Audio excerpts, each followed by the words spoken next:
樹海一番隊隊長マジケンスケだ。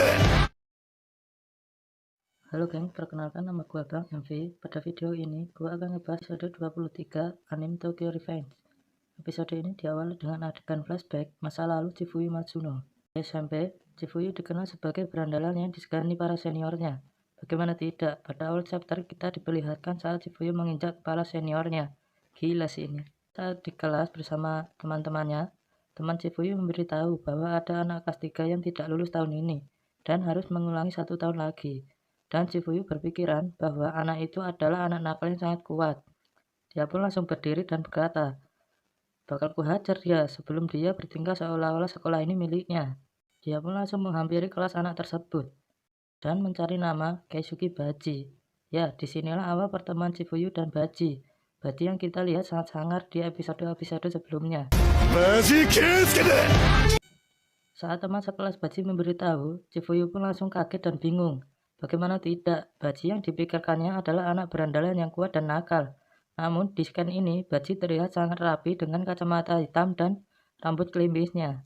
Chifuyu merasa aneh melihat Baji, karena Baji benar-benar tidak sesuai yang dipikirkannya, dan terlihat tidak memiliki jiwa berandalan. Chifuyu pun menghampiri Baji dan langsung duduk di depannya.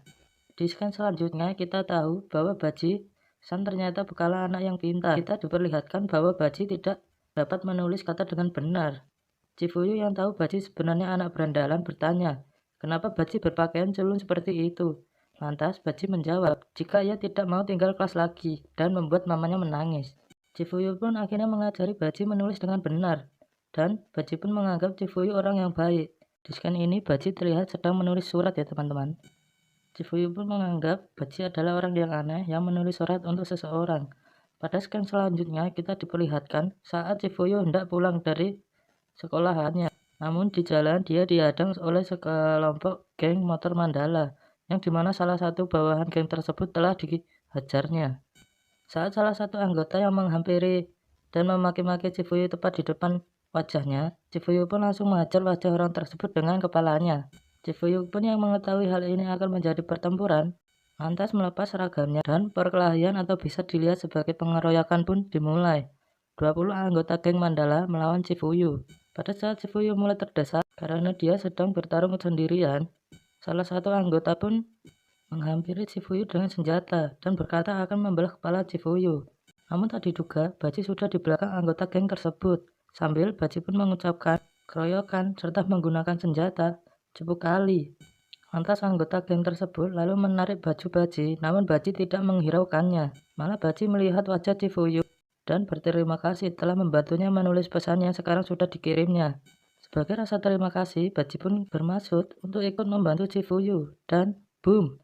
Dengan sekali pukul, Baji pun dapat mengalahkan salah satu anggota geng Mandala. Lalu dirinya mencopot kacamata serta ikat rambutnya sambil memperkenalkan diri, lalu menghajar semua anggota geng motor tersebut sendirian. Chifuyu pun bingung bagaimana dia dapat menghajar mereka semua sendirian. Sejak pertempuran itulah, Baji dan Chifuyu berteman.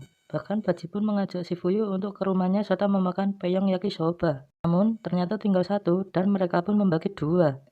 Jadi inilah alasan kenapa Chifuyu saat berziarah ke makam Baji membawa peyong yakisoba untuk dibagi dua bersamanya. Maksudnya dengan Baji yang sudah tewas. Kita balik lagi ke Takemichi yang berada di sekolah Mitsuya. Kedatangan Takemichi karena ada perlu dengan Mitsuya. Sesampainya di halaman, Takemichi pun bertemu dengan Peihan-kun, di mana Peihan-kun satu sekolah dengan Mitsuya dan sekarang berada dalam divisi yang sama dengan Takemichi. Peihan pun langsung mengajak Takemichi untuk masuk dan menemui Mitsuya yang sedang sibuk. Sesampainya bertemu dengan Mitsuya, Takemichi pun tampak kaget karena Mitsuya yang dia kenal sebagai ketua divisi kedua di geng Tokyo Manji ternyata juga pemimpin klub jahit di sekolahannya. Takemichi pun terlihat bingung, untuk apa dia dipanggil ke sini.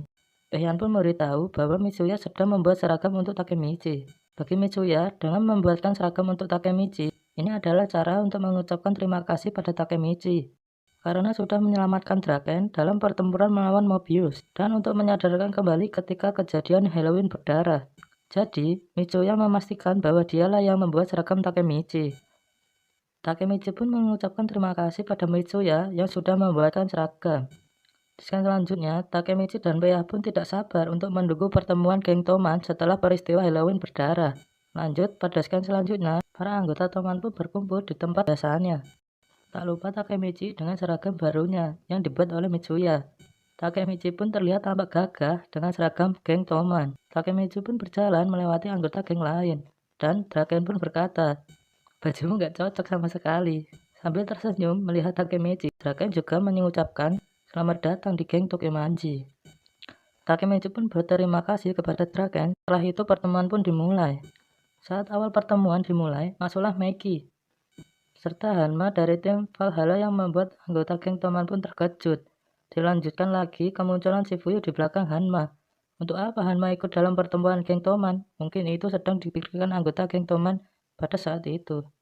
Takemichi pun terlihat bingung terkait Valhalla yang tidak pernah memiliki ketua, maka dari itu Valhalla memutuskan untuk bergabung di bawah bendera Toman. Valhalla pun sekarang berafiliasi dengan anggota geng Tokimanji. Hal ini pun membuat para anggota geng Toman pun bingung serta merasa senang dikarenakan 300 anggota dari geng Valhalla akan bergabung di dalam geng Toman yang membuat geng Toman bertambah menjadi 450 anggota yang membuat geng Toman pun bertambah kuat. Para anggota pun bersorak, "Toman, Toman, Toman."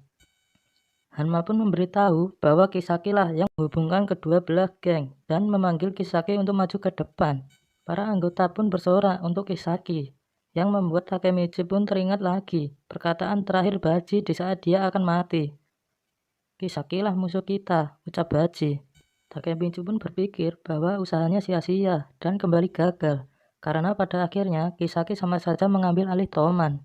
Meki lanjut membahas bahwa meskipun geng Toman mendapatkan banyak hal dari peristiwa Halloween berdarah, geng Toman pun kehilangan satu anggota akibat peristiwa tersebut. Kehilangan itu pun membuat seluruh anggota geng terdiam. Meki pun mempersilahkan Shifuyu selaku wakil Divisi 1 geng Toman untuk menyampaikan pesan selanjutnya. Di scan ini, Shifuyu pun mengatakan dengan persetujuan ketua bahwa orang yang mau diikutinya adalah Hanagaki Takemichi. Shifuyu mengangkatnya sebagai pemimpin Divisi 1 untuk menggantikan Baji, yang membuat semua anggota geng kaget. Kenapa harus Takemichi? Lanjut, Meki pun menyuruh Takemichi untuk memberikan tanggapannya. Takemichi pun teringat kembali semua hal yang sudah dilewatinya selama ini. Sambil mengangkat kepala serta menangis, Takemichi pun berkata, "Siap, akan kulakukan yang terbaik." 一番隊隊長マジケンスケだ。